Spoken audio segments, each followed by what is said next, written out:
So I've had the privilege of working with some really incredible people. Some very famous people, some very rich people. And some of the people that you meet, when you meet them, you would probably think that they should not be doing what they're doing. How can they be so wealthy? The way they are, the way they speak and stuff. But I've discovered that almost all of the people I've met have this ability to have very constructive inner voices. They do. I met a Gujarati businessman about 4 weeks ago, very, very wealthy diamond dealer, diamond manufacturer or polisher, whatever they call it. And they were telling me, you must have heard of this guy. He gives away some 800 cars to his staff, and he gives away these gifts. Every year he gives away thousands of apartments.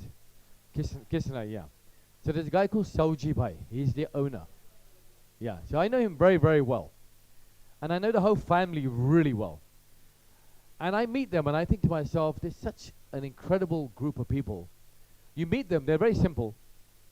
They don't have, they have a couple of nice cars and stuff, like the son's got a Lamborghini. I went to their wedding in Bali. They invited 2,000 people. They flew them over to Bali, all 2,000, put them up in a hotel, gave them water sports and jet skis and everything. And there were 2 sons that got married.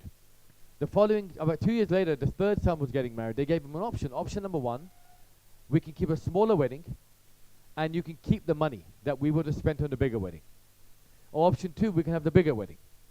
So they went for option 1, and they kept a small wedding. And they saved like crores of rupees, and what they did with the crores of rupees, they took the crores of rupees, and they gave it to charity. Wow, what amazing thinking. Now he's building a I don't know what bigger, what is bigger, 200 bigger. Okay, so he's building a 200 bigger. Oh wow, so he's building a 200 bigger lake in his village. Just because he wants to build a lake. And he's got charity. Every year he sends out thousands of gifts. And the hospitals and the schools and the education. And he was telling me that he started off as a diamond polisher, making 2,500 rupees a month. So what makes someone like him go from a 2,500 rupee a month diamond polisher to this year doing $1 billion a year? $1 billion, that's about 6,000 crores a year. It's crazy. What makes him do that? Yet, the simplicity. I went to meet him. I said to him, with every jewelry piece you give, you should give a band, like a positive band. I just kind of said it. The next day he called me up. He goes, I've ordered 250,000 bands. Wow.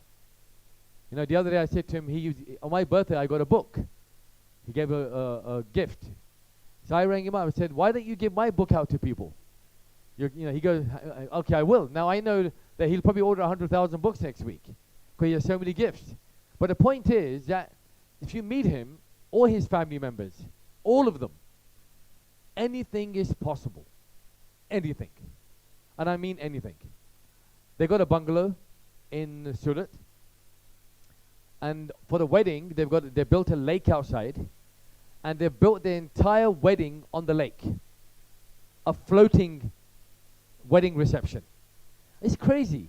Now, you may think, what a waste of money, but they probably give more money to charity than they spend on themselves. The whole family eats together. There's no TV in the house. There's an only game. They play table tennis and they play whatever games they do. They all eat together. The brothers and sister-in-laws get on. Now, all of their inner voices are really powerful, because I've realized that people who are really successful have some level of control on that inner voice. And that's going to determine whether you become like super successful or not. Some of you may know a guy called Hrithik Roshan, very good friend of mine. Now, with all the challenges that people go through, one of the biggest things that he's able to do is when the doctors told him that he cannot dance anymore because his cartilage in his knee is missing. It's like pretty much eroded. So the doctor said, you can't dance anymore. So in his mind, he said, well, there's no one's going to ever stop me from dancing. There's no way I'm going to stop dancing. And despite his doctors telling him that you're not going to dance, he's dancing today. He's dancing normally. So if I could give you a few other examples of people I know who have gone, like, not a great example maybe right now, but a guy called Sabrato Roy. You all know him, right? So we met him maybe I don't know, 10 years ago. And had a 12-hour conversation with him. And he was telling me how he became successful. And he started off with this, again, 4,000 rupee little moped he used to have. He used to drive around collecting money of people. And he went to a point where he owned the Grosvenor Hotel in London. I mean, it's crazy. One of the richest men in the country. Now, whether he's done good or bad, that's not for me to judge, and I'm not really interested in that. But the point is that there are people in this country and around you that have got proven examples of going from nothing to being something. And what is the difference? The difference has got to be that inner voice. It's got to be. Because I can't see anything else. Because the world is pretty much the same for all of us. If you look at the opportunities, they're pretty much the same for all of us. What is the difference? That you may have less money than somebody, or you may have more. Or you may come from a richer family or a poorer family.